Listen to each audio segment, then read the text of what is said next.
Kalau dalam judul kami menyampaikan nasib Anies digantung, itu memang karena kami menantikan siapa partai-partai yang akhirnya sepakat untuk mengusung Anies Baswedan dalam Pilkada Jakarta. PKS, kemudian juga PKB, kemudian juga Nasdem. Nah, ada satu lagi yang kabarnya juga berpeluang untuk bisa mendorong Anies Baswedan, yaitu PDI Perjuangan. Tapi pada hari ini, ketika PDIP mengumumkan nama-nama calon yang akan berkompetisi di Pilkada di berbagai daerah, ternyata tidak ada nama Anies Baswedan di sana. Sosok Anies tidak hadir. Lalu akan diberikan kepada siapakah tiket untuk Pilkada Jakarta dari PDI Perjuangan?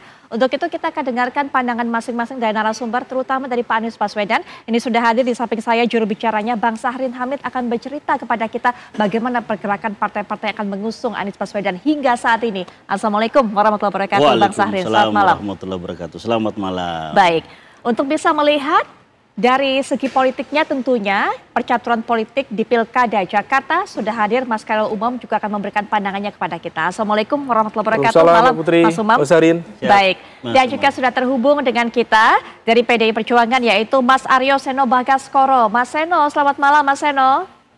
Selamat malam Mbak. Baik, Mas Makasih. Seno. Langsung saja, tadi kita sudah menantikan, wah jangan-jangan ada Pak Anies Baswedan nih nanti yang diumumkan pada pertemuan tadi pagi begitu. Tapi ternyata setelah kita nantikan nggak ada loh Pak Anies. Jadi gimana Mas Seno? Apakah tiket PDIP tidak diberikan kepada Pak Anies? Ya, terima kasih Mbak Putri. Jadi gini, kalau bicara Jakarta, ini kan daerah yang spesial, istimewa. Spesial, ini pakai telur, telurnya 2, karetnya 3. Jadi kenapa? Karena ini menjadi daya tarik gravitasi politik nasional di seluruh Indonesia dan Jakarta memainkan peranan yang sangat strategis di situ. Oleh karena itu tentu kita membutuhkan waktu. Tetapi kalau membaca dari waktu ke waktu dari pemilu kemarin di 2024, sekaligus melihat bahwa kami mencermati keseluruhan rangkaian politik yang terjadi pada akhir-akhir ini concern kita satu sebenarnya, yaitu untuk mengantisipasi adanya intervensi kekuasaan berlebihan di dalam pemilu yang akan mencederai hak rakyat. Kita percaya bahwa semua anak bangsa harusnya diizinkan untuk ikut berkontestasi apabila memiliki prestasi dan asas meritokrasi tertentu untuk bisa maju dan menggunakan hak konstitusinya untuk berkontestasi di pilkada. Tetapi di berbagai daerah kan kita melihat bahwa ada indikasi adanya intervensi kekuasaan agar yang bisa maju sudah disetting terlebih dahulu, diprakondisikan terlebih dahulu. Sehingga itu menyisakan partai politik membuat sebuah kesepakatan bersama untuk menghadang salah satu nama atau instansi tertentu. Itu yang kami ingin buktikan bahwa seharusnya pemilu bukan demikian. Pemilu adalah ajang untuk membicarakan tentang persoalan publik, bukan semata-mata tentang intervensi kekuasaan dan konsensus elit. Itu Mbak Putri, baik, kami hari ini. Ya, jika ingin membuktikan hal seperti itu, artinya apakah PDIP sudah ada pembicaraan dengan partai-partai lain kemudian untuk berkoalisi untuk mendorong satu nama sehingga kemudian calon yang saat ini begitu kuat digadang-gadang Ridwan Kamil tidak akan melawan kota kosong, Mas Seno? Ya, sudah dilakukan terus secara intensif. Kenapa demikian? Karena kami sadar di Jakarta memang kondisinya unik. Tidak ada satupun partai politik yang bisa mengusung pasangan calon sendirian. Harus melakukan kerjasama politik. Kami senang waktu dulu misalnya kawan-kawan PKS, PKB, dan Nasdem itu mendukung Mas Anies. Harapan kami tentu itu dapat memunculkan banyak opsi. Tetapi hari ini kan bebannya bukan hanya di kami. Kami hari ini juga akan membangun kerjasama politik dengan partai lain kalau itu harus mengusung nama sendiri. Dan itu bukan hanya kami yang harus melakukan kerja tersebut. Oleh karena itu tentu kebesaran hati untuk mengusung satu nama ini menjadi penting di luar nama yang sudah beredar sekarang. Dan kami sebagai partai yang berasas kaderisasi, kami juga punya stok nama-nama kader yang berprestasi secara kualitatif maupun secara kuantitatif. Rekam jejaknya jelas, track recordnya jelas, kemudian angka elektoralnya juga selalu nempel di survei. Sehingga ini menjadi bahan diskusi yang menarik dari karena kader-kader kami juga banyak. Jangan salah, bukan hanya Pak Ahok, tetapi ada banyak nama juga yang selama ini juga masih terus ditajamkan. Sebut saja Pak Andika Perkasa misalnya, Pak Aswar Anas, termasuk Bu Risma, Mas Hendrar Priyadi, ini nama-nama yang dikenal publik dan elektabilitasnya juga berbunyi. Baik, kalau Mas Eno sudah ngomong seperti itu, punya banyak sekali kader-kader internal yang begitu kuat, yang potensial untuk bisa bertarung di Pilkada Jakarta. Artinya, apakah kemudian Pak Anies Baswedan masih bisa berharap terhadap dukungan PDIP? Atau sebenarnya sudah tertutup karena tiket PDIP hanya untuk kader internal, Mas Eno? Ya, tidak ada yang tertutup. Di banyak pemilu kita membuktikan bahwa rekrutmen itu bisa dilakukan pada non-kader juga. Dengan syarat tentu harus memenuhi kriteria sebagai calon pemimpin yang baik, bisa memimpin, memenuhi asas baik how to win pilkada maupun how to govern pemerintahan itu dengan baik, berdasarkan prinsip-prinsip dan asas yang selama ini kami ajarkan di dalam kaderisasi kami. Jadi tentu semua masih terbuka, baik bagi dalam maupun luar. Tetapi sebagai partai politik yang punya kader banyak, dan itu melalui tahapan yang berjenjang, tidak instan, kami juga punya tanggung jawab konstitusional untuk menggodok nama-nama ini dengan baik dan memprioritaskan pula nama-nama kader. Karena PDI Perjuangan tidak digerakkan oleh orang per orang saja, tetapi oleh sebuah gagasan. Dan gagasan itulah yang bisa disublimasikan ke nama-nama tersebut. Termasuk Pak Anies Baswedan kami cermati betul perkembangan. Baik, kalau mencermati Pak Anies Baswedan, bahkan di PDIP juga sudah mengutarakan bagaimana ketertarikannya dengan Pak Anies Baswedan. Lalu apa yang jadi syarat, apa yang jadi pertimbangan? Apakah jangan-jangan yang jadi syarat adalah partai-partai yang akan berkoalisi ini, Mas Eno? Ya, partai yang dapat menjadi mitra kami tentu menjadi satu prasyarat yang mutlak. Karena seperti yang saya sampaikan tadi, perlu ada kerjasama politik yang terjalin antara kami dengan partai politik lain untuk memenuhi threshold kursi mengusung calon gubernur dan wakil gubernur. Tetapi pertimbangan kualitatif yang lain tentu harus kami lakukan. Artinya mekanisme internal ini berjalan. Karena Jakarta kan bukan satu-satunya provinsi yang belum kami umumkan.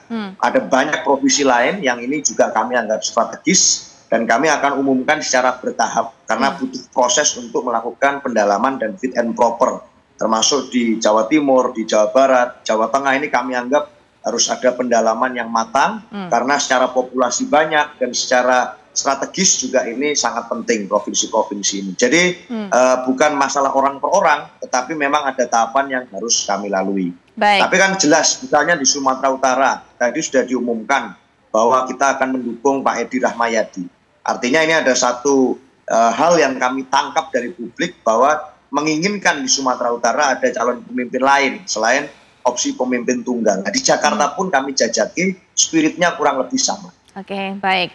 Kalau sudah mendengarkan apa pernyataan dari Mas Eno mewakili PDIP, dari pihak Pak Anies sendiri seperti apa sebenarnya melihat pendekatan-pendekatan dari PDIP? Apakah sudah cukup jauh langkahnya atau sebenarnya baru lirik-lirikan aja sebenarnya, Bang Syahrin?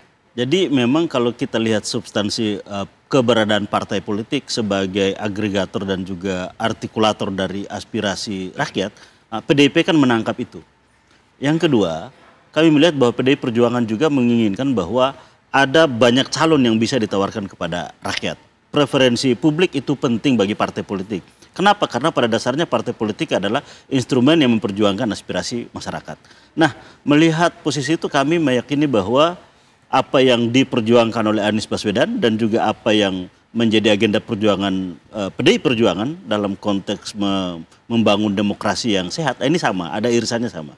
Nah, memang selanjutnya dalam konteks pilkada, ini tentunya harus ada komunikasi antara pendukung Anies Baswedan dan juga dengan PDI Perjuangan. Karena kita tahu bahwa memang PDI Perjuangan belum menyatakan dukungan secara resmi terhadap Anies Baswedan. Tapi bahwa 3 partai lainnya telah melakukan dukungan terhadap Anies Baswedan secara resmi. Nah, untuk itu maka tentunya karena tidak ada satu partai pun yang bisa mengajukan secara sendiri, maka tentunya dibutuhkan partai yang lain. Nah, inilah yang saat ini tentunya terbangun komunikasi politik masih cukup hari untuk sampai kepada kesepakatan-kesepakatan untuk menyodorkan satu pasangan calon. Baik, Mas Umam, karena kabarnya ini PKS, PKB begitu digoyang oleh Kim dan mungkin masuk dalam koalisi Kim plus-plus begitu. Sehingga kemudian ada kabar lainnya Anies Baswedan harus bisa berharap, hanya bisa berharap kepada PDI Perjuangan. Tapi Mas Umam bagaimana melihatnya?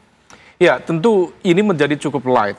Karena kalau misalnya kemudian per hari ini memang ada dinamika di dalam internal koalisi perubahan. 3 partai mulai Nasdem, PKB, dan juga PKS. Kalau kemudian ada satu partai dari koalisi perubahan yang bisa Mas Anies pegang sebagai bagian dari kekuatan yang bisa menyiapkan koalisi bersama PDIP, itu akan menjadi sebuah modal politik yang cukup memadai. Terutama ya, misalnya PKB, kalau misalnya kemudian bisa dipegang oleh Mas Anies. Kalau misalnya kemudian PKB bersama dengan PDIP praktis bisa melampaui 20% threshold. Dan kalau misalnya kemudian itu bisa tercipta, maka kemudian Mas Anies sendiri berpotensi kemudian bisa menggait basis pemilih loyal dari PKS. Karena basis pemilih loyal PKS dan Mas Anies di Jakarta itu mengalami overlap, relatif sama. Ya basisnya di Jakarta Timur, kemudian Jakarta Selatan, Jakarta Pusat. Nah kalau misal kemudian Mas Anies maju tanpa PKS misalnya, tetapi di backup oleh dua partai seperti PKB dan juga PDIP, maka potensi split tiket voting dari PKS berpotensi terbuka terjadi di PKS itu sendiri. Nah, kalau misal kemudian itu terjadi, potensi kemenangannya akan jauh lebih terbuka. Tetapi yang menjadi concern adalah apakah ada partai di dalam koalisi perubahan yang siap dengan segala konsekuensi berhadapan-hadapan dengan Kim yang kemudian berani ngambil ijtihad politik untuk bersama dengan PDIP. Karena ini bukan sekedar koalisi, ini akan ada konsekuensi dari pilihan-pilihan politik. Misalnya PKB, kalau misalnya kemudian PKB memiliki keberanian untuk bersama PDIP mengusung Mas Anies Baswedan, bisa-bisa pimpinan PKB dierlanggakan. Karena bagaimanapun juga Mas Anies memiliki basis pemilih loyal yang cukup kuat di Jakarta. Terbukti kemarin ya di Pilpres, gap dengan Pak Prabowo itu praktis hanya 50.000 untuk level DPT Jakarta yang sampai 6 juta. Nah, kalau misal kemudian potensi kemenangan itu termaintain dengan baik, terkonsolidasikan dengan baik, maka Jakarta dengan kepemimpinan Mas Anies misalnya di periode kedua misalnya, itu berpotensi menciptakan potential threat atau ancaman yang potensial di dalam kontestasi kekuasaan di 2029 yang akan datang. Dan Jakarta bisa menjadi etalase kekuatan oposisi di bawah pemerintahan Prabowo Gibran. Nah, hal inilah yang kemudian tampaknya dihitung betul oleh Kim, sehingga kemudian operasi politik secara sistematis, terstruktur dan masif untuk menggergaji kekuatan-kekuatan politik, pilar-pilar politik yang selama ini menjadi penopang Anies Baswedan misalnya di koalisi perubahan kemarin, kemudian ternetralisir satu persatu. Nasdem mulai menunjukkan kegelisahan untuk tidak bisa mendukung Anies, kemudian PKB tampaknya juga wait and see, dan PKS yang pertama kemarin sudah declare secara terbuka, tampaknya lebih memiliki kepentingan agenda ekonomi politik yang jauh lebih relevan untuk survivability mereka, yaitu bergabung dengan pemerintahan. Karena puasa 10 tahun itu tidak enak juga. Jadi oleh karena itu mereka tampaknya lebih memudahkan mereka untuk berbuka puasa sekarang, apalagi mendapatkan jaminan misalnya untuk porsi cawagup yang bersama dengan Pak RK sebagai representasi dari Kim ke depan. Baik, kalau semua partai-partai di luar koalisi Kim ini sudah digoyang untuk bisa merapat ke sana, PDIP rupanya agak kesulitan juga untuk bisa mencari partai yang akan mau dengan sukarela untuk digandeng, karena beresiko juga. Begitu Mas Seno. Terakhir ini Mas Seno, silakan dijawab. Baik, gini. Jadi poinnya gini Mbak, kita membaca betul adanya nuansa intervensi kekuasaan, dan itu tidak sehat dalam demokrasi. Artinya sebenarnya pemilu ini biarkan rakyatlah yang memilih, biarkan rakyat yang mengambil ekspresinya. Dan kalau di Jakarta ekspresinya jelas, ini harusnya ada kompetisi. Kenapa? Karena di setiap survei yang diadakan, hasilnya selalu relatif kompetitif. Jadi gini, kita juga tidak menutup mata bahwa kotak kosong itu tidak selalu berlawanan dengan kehendak rakyat. Di banyak tempat misalnya memang terjadi kotak kosong misalnya. Tetapi itu diiringi dengan hasil survei yang sangat tinggi dari satu pasangan calon, sehingga membuat nama-nama yang lain enggan. Nah, di Jakarta ini unik. Kenapa? Karena dari basis survei metode yang kita pelajari, itu nama-namanya selalu sangat kompetitif. Tidak ada yang betul-betul dominan sekali. Pak Anies, Pak Ahok, Pak RK ini muncul bergantian. Sehingga kita membaca bahwa harusnya tidak ada satu alasan politik elektoral yang mendasari kenapa kok semua harus bergabung di dalam satu kekuatan. Oleh karena itu kami rasa kalau ini bukan intervensi kekuasaan, kita bingung motifnya apa. Gitu. Apakah hanya motif karena elektoral? Faktanya ini sangat kompetitif.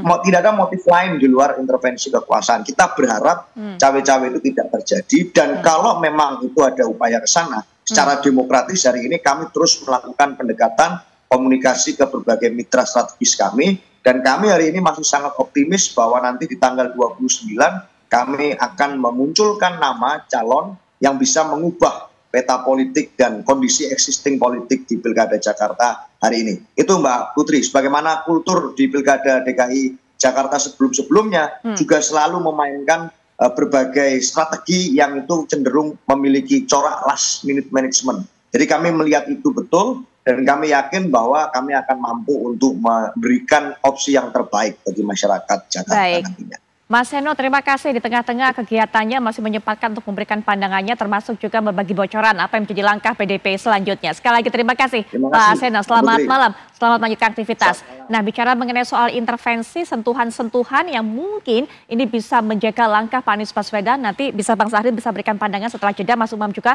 kami sudah kembali saat lagi.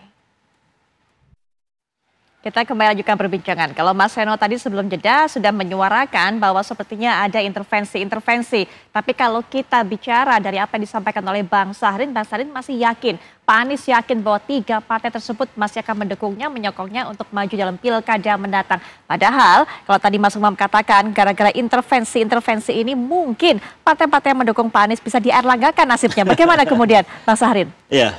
Satu hal bahwa kita tahu setiap partai memiliki mekanisme untuk membuat keputusan. Sehingga apa yang telah diputuskan oleh partai itu adalah sesuatu yang mewah, sangat berarti, bahkan sakral ya, keputusan partai. Sehingga kewibawaan partai juga kepada bagaimana dia mengamankan keputusan itu.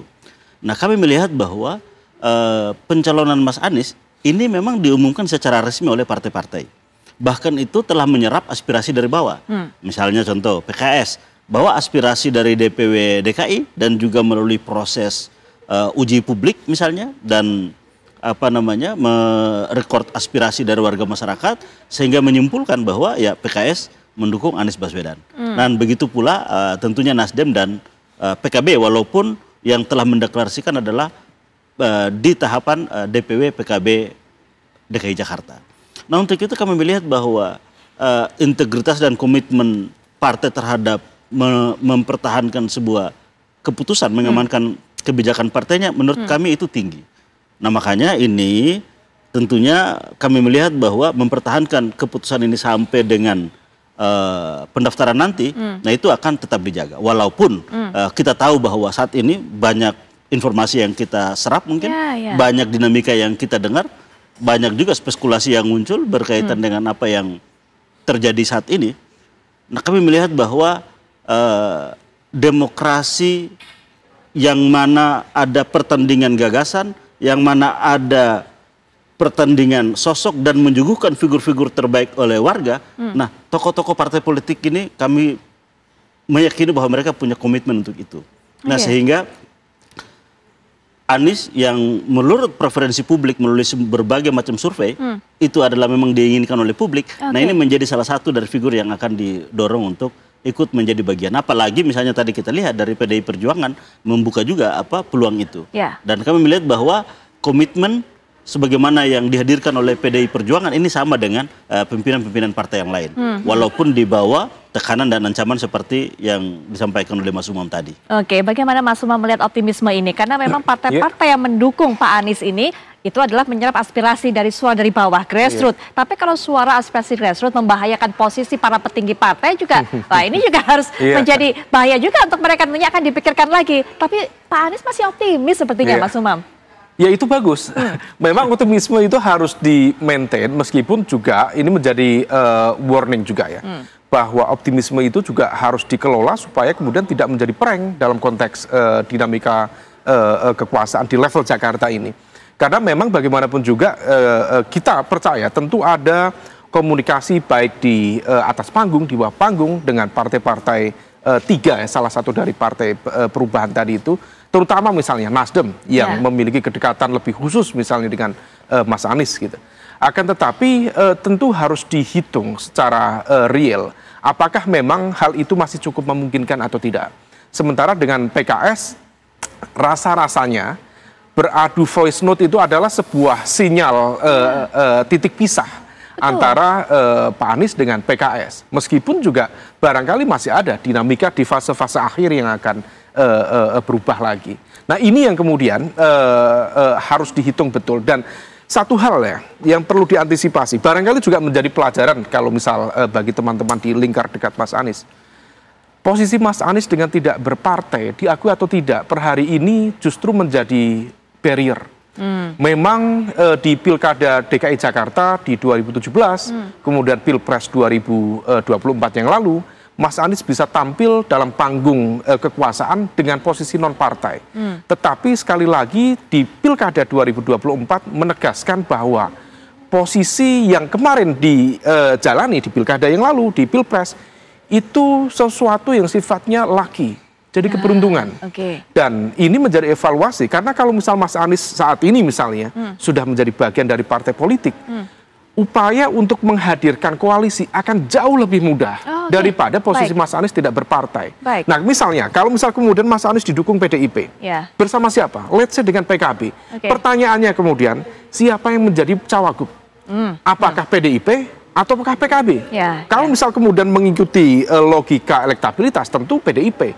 Pertanyaannya, apakah PKB siap sodakoh kekuatan politiknya for free, for nothing kepada seorang Anies Baswedan, misalnya. Nah ini yang kemudian harus dihitung betul supaya optimisme tadi tetap dalam takaran yang memadai. Akan memudahkan bagi Pak Anies untuk bisa mencari partai koalisi pendukung jika menjadi bagian dari partai. Itu yang diharapkan oleh PKS. Pak Anies menjadi ataupun mendaftar sebagai kader PKS, begitu Mas Umam. Nanti Mas Umam bisa berikan pandangan, Bang Zahrin juga. Nah kita juga akan dengarkan apakah pernyataan RK yang berikut ini, nanti kan kami sajikan setelah jeda, merupakan salah satu tanda sinyal yang dikirim PKS bahwa PKS sepertinya sudah harus pisah jalan dengan Pak Anies Baswedan. Sesaat lagi.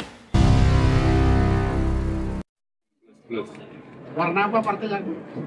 Bagaimana dengan Pak Suswono, Kang? Banyak tuh. Kapan diumumkannya, Kang? Nah itu dia, Pak Suswono, kader PKS yang disebut-sebut akan menjadi pendamping bagi Ridwan Kamil untuk melangkah maju di Pilkada Jakarta. Melihat hal ini gimana Bang Zahrin? Sudah digoda-goda PKS yang kabarnya ini akan mendukung Pak Anies. Ya, jadi ya itulah tadi yang kita maksudkan dengan ada dinamika yang di luar daripada yang kita pahami. Artinya bahwa dari aspek keputusan partai kita lihat sudah ada, tapi bahwa memang dinamika yang terbangun saat ini ya kita melihat itu juga terjadi. Nah tapi kita kan tentunya harus punya pegangan. Pegangan kita pada fakta yang sudah disampaikan oleh PKS bahwa sampai dengan saat ini belum ada fakta baru yang membatalkan apa yang telah diputuskan. Nah, jadi memang kami melihat bahwa selama itu belum ada sesuatu yang membatalkan, artinya bahwa apa yang telah diputuskan itu yang menjadi acuan, tentunya yang menjadi pegangan. Karena kalau kita berpegang kepada semua spekulasi-spekulasi yang ada, tentunya sangat banyak tentunya. Nah, belum membatalkan, tapi godaannya cukup besar, cukup menggoda nih godaannya ini. Padahal mestinya substansi dari tiket itu kan adalah instrumen untuk bisa maju. Nah mestinya kan sangat banyak sebenarnya tiket yang ada. Artinya kalau misalnya harapan kita adalah pimpinan-pimpinan partai ini yang memiliki otoritas untuk memberikan tiket, nah tiket itu hanya untuk satu paslon mestinya. Tidak lantas semua tiket harus diambil untuk menghambat paslon yang lain. Kan sebenarnya partai-partai sudah mendeklarasikan, sudah melakukan pernyataan. Ya etikanya kan secara etik ini tidak perlu lagi digoda untuk harus membatalkan keputusannya. Dan kami melihat bahwa ya integritas pimpinan partai kami sangat yakin memiliki komitmen untuk mempertahankan apa yang telah mereka putuskan. Integritas dari PKS masih yakin. Tapi kalau PKB, karena memang kita tahu bahwa PKB Jakarta ini sudah mendeklarasikan dukungan. Tapi untuk pusatnya sendiri mengatakan bahwa belum kemudian meresmikan dukungan kepada Pak Anies sendiri. Bagaimana ini melihatnya Mas Zahrin? Itu betul, tapi bahwa dari bawah sudah ada aspirasi ke DPP. Nah, proses selanjutnya keputusan terakhir itu adanya memang di DPP. Tapi bahwa apa yang disampaikan oleh Ketua DPW PKB, dia juga merasakan hal yang sama bahwa ya sampai dengan saat ini tidak ada perubahan keputusan terkait dengan itu. Artinya bahwa apa yang telah diputuskan oleh DPW PKB, nah itulah yang bisa menjadi pegangan kita sampai dengan saat ini. Dan kami meyakini bahwa komunikasi antar partai politik saat ini, nah PKB juga menjadi bagian yang ikut membangun komunikasi itu. Nah harapan kita bahwa tidak ada nanti sosok dengan kotak, tapi justru sosok dengan sosok ini adalah dihadirkan oleh partai-partai yang ada ini. Oke, Mas Umam, kalau lihat tadi Pak RK sebenarnya cukup yakin bisa menggait dari PKS ini untuk sebagai pendampingnya. Iya, kalau misal statement dari Pak RK itu tadi, saya pikir itu bukan statement yang sifatnya spekulatif. Itu sudah didasarkan pada basis negosiasi dan juga kompromi, rasanya yang sudah cukup matang. Artinya bahwa sepertinya per hari ini PKS sudah berada di posisi Kim, sehingga kemudian Kim plus itu dalam konteks tertentu relevansinya sudah terjadi. Nah, yang kemudian posisi Mas Anies sekarang itu memang agak agak tergembok, dan untuk mengunci itu unlock gembok itu, maka dibutuhkan satu kunci sebenarnya, yaitu terkait dengan political will dari kekuasaan saat ini. Apakah akan memberikan ruang bagi hadirnya potensi atau konteksnya adalah calon lain atau tidak? Karena kalau misal kemudian situasinya dikoordinasikan, diorkestrasikan, kemudian dengan segala negosiasi, kompromi, bahkan intervensi, maka 3 partai yang ada di koalisi perubahan semua akan disiplin, tunduk, patuh pada kekuasaan yang ada, yaitu di dalam pengaruh Kim. Tetapi kalau misal kemudian ada satu partai, misalnya kalau misal PKS sudah bergabung dengan Kim, tadi komposisi Pak RK, Pak Suswono misalnya, kemudian PDIP bersama Nasdem, apakah memungkinkan meskipun tetap ada semacam political barrier antara komunikasi Bu Mega dengan Pak Surya Paloh, implikasi dari dinamika di 2024 yang lalu, atau kalau misal kemudian tidak, PDIP dengan PKB. Nah, ini yang kemudian menjadi sebuah spekulasi. Per hari ini tetap ada peluang. Tetapi di saat yang sama tadi, ada konsekuensi yang harus dihitung betul oleh PDIP. Karena ini bukan main-main. Dan di saat yang sama, PKB sedang menghadapi situasi yang tidak mudah.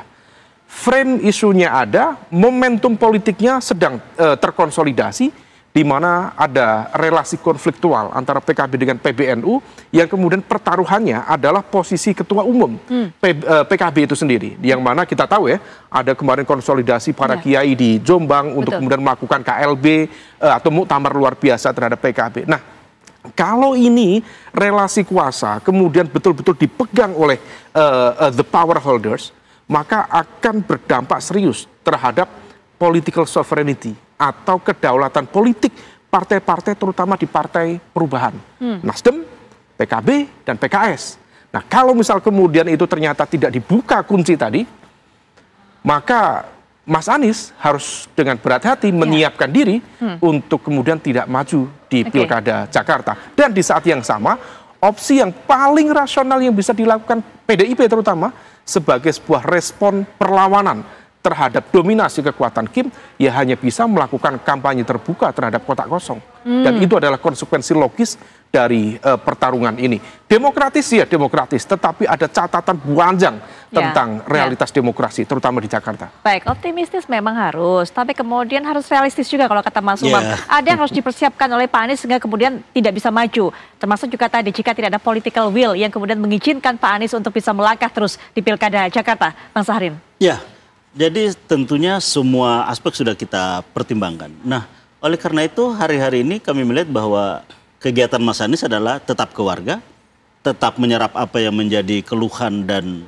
aspirasi dari warga, dan kemudian menyampaikan itu kepada ke tengah-tengah publik dan menyuarakan kepada pemerintahan yang ada saat ini. Jadi artinya bahwa kami memang betul meyakini partai sebagai kekuatan yang melakukan rekrutmen kepemimpinan politik, dan kami ingin mendorong bahwa partai mestinya melihat bahwa warga membutuhkan alternatif-alternatif. Warga membutuhkan pilihan-pilihan. Nah, sehingga sebenarnya adalah apapun nanti yang menjadi konsekuensi, tentunya Mas Anies sebagai orang yang didorong oleh partai politik menghargai semua apa yang menjadi putusan-putusan partai politik nantinya. Menghormati, karena tentunya setiap partai punya pertimbangan-pertimbangan, punya kekhasan aspirasi masing-masing, juga terkait dengan bagaimana masa depan partainya. Nah, untuk itu mestinya kami melihat bahwa konteks nasional dengan konteks daerah mestinya ini adalah dua hal yang terpisah. Dan untuk itu maka harapan kita partai-partai yang sudah menyatakan dukungan ini ditambah lagi dengan partai PDI Perjuangan misalnya yang tidak membuka ruang terhadap hadirnya kotak kosong. Nah, ini ada titik temu sebenarnya untuk menghadirkan calon alternatif di luar daripada calon yang disiapkan yang lain. Singkat saja Mas Umam, penutup terakhir, karena memang ini semakin dekat dengan tanggal pendaftaran untuk Pilkada Jakarta. Kemungkinannya, titik temunya seperti apa? Titik temunya per hari ini tampaknya masih coba diikhtiarkan. Oleh karena itu optimisme dari Mas Sahrin tadi menggambarkan upaya ikhtiar itu dilakukan, meskipun sekali lagi langkah itu tampaknya betul-betul berada di bawah bayang-bayang kekuatan besar yang kemudian per hari ini cukup efektif untuk mendisiplinkan 3 partai di koalisi perubahan. Oleh karena itu, sebagai sebuah bagian dari realitas politik praktis, harus menyiapkan segala kemungkinan bisa maju berlayar dengan optimisme, atau kalau misal realitasnya sebaliknya, ya berbesar hati dan kemudian menghitung langkah. Ingat kata Churchill, kalau misal seorang politisi itu bisa mati sekali, tetapi bisa hidup lagi dan lagi. Beda kalau di pertarungan militer, sekali ketembak mati, sudah selesai. Inilah kekuatan politik. Nyawanya banyak. Terima kasih.